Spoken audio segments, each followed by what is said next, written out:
দেখে বাংলার মানুষ কতটা খুশি হয়েছে।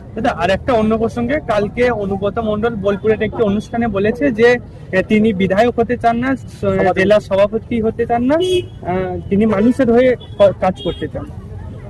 ভালো কথাই বলেছেন, ভালো কথাই বলেছেন। তিনি বীরভূম জেলায় মানুষ হয়ে কাজ করতে চান, করুন না, সবাই তো করছে, আমরাও তো করছি, মানুষ হয়ে কাজ করছি। দল যাকে দায়িত্ব দেবে সেই দায়িত্ব পালন করবে। দল যদি কাউকে বলে বিধায়ক করব, সে বিধায়ক হবে। দল যদি কাউকে বলে সভাধিপতি করব, সে সভাধিপতি হবে। দল যদি কাউকে মনে করে যে আপনাকে এমপি পদে কন্টেস্ট করতে হবে, যদি আমার সৎ সাহস থাকে আমি কন্টেস্ট করব, আমার সৎ সাহস না থাকে তো কেন কন্টেস্ট করবো? তার জন্য সৈনিক হিসেবে থাকাই ভালো। যে জায়গায় দল যাকে যে দায়িত্ব দিয়ে সে দায়িত্ব পালন করছে। হয়তো কাউকে এমএলএ, বীরভূম জেলায় দেখুন লক্ষ লক্ষ মানুষ মামাটি মাসের সৈনিক আছে। সবাই তো এমএলএ এমপি সভাধিপতি হতে পারে না, কাউকে সৈনিক হয়ে থাকতে হবে, কাউকে শাখার সময় দায়িত্ব নিয়ে থাকতে হবে। সভাপতি সেভাবে দায়িত্ব নিয়ে আছে, তিনি সৈনিক হয়েই থাকবেন, এটা তার ব্যাপার। দল যেটা ভালো বুঝবে সেটা। দল যদি আজকে আমাকে সভাধিপতি করেছে, কালকে যদি মনে করে যে কাজল তোমাকে সভাধিপতি থাকতে হবে না, রিজাইন দিয়ে দেবো। যদি দল মনে করে আমাকে অন্য কোনো পদে নিয়ে যাবে, অন্য কোনো দায়িত্ব নিয়ে যাবো। দল যদি মনে করে একটা গ্রাম পঞ্চায়েত দায়িত্ব দেবো, নেবো। দল যদি মনে করে প্রধান করবো, প্রধান হবো। দল যদি মনে করে মেম্বার করবো, মেম্বার হবে। দল যদি মনে করে তুমি একটা শাখা সভার দায়িত্ব নিয়ে বসে থাকো, চুপ করে বসে থাকো। তো সর্বদা তিনি সেভাবে হয়তো বসে আছেন।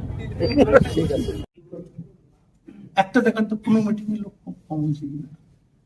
আমি তো কলকাতায় কোনো লিডার আনি না, কারণ আমাদের লিডার কারা বলুন তো? আমার লিডার সাধারণ মানুষ। আমাকে ফুটুনি করতে হয় না, আমি বড় বড় বাদ মারি না, আমি মানুষ বাসী থাকি। আমি এমএলএ হব না, আমি সভাধিপতি হব না, আমি মন্ত্রী হব না, আমি মানুষের সঙ্গে থাকতে চাই। মানুষই আমার ভবিষ্যৎ বুথের কর্মী। দলে দলে অনেকে তৃণমূলেও আসছে, কালকে বোলপুরেও ভাঙন হয়েছে বিজেপি, 15টি পরিবার বিজেপি ছেড়ে তৃণমূলে এসছে। নতুন কথা কি আছে বুঝতে পারছে না? তারা তো এই কাজটাই করে ভুলিয়ে নিয়ে গেছিল, ভুল হয়ে গিয়ে চলে এসেছে।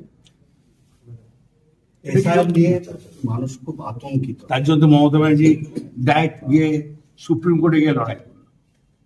এর চেয়ে আর কি চাই? মানুষ কোন দল গিয়েছে? এই এসআর নিয়ে পাশে দাঁড়িয়েছে কে?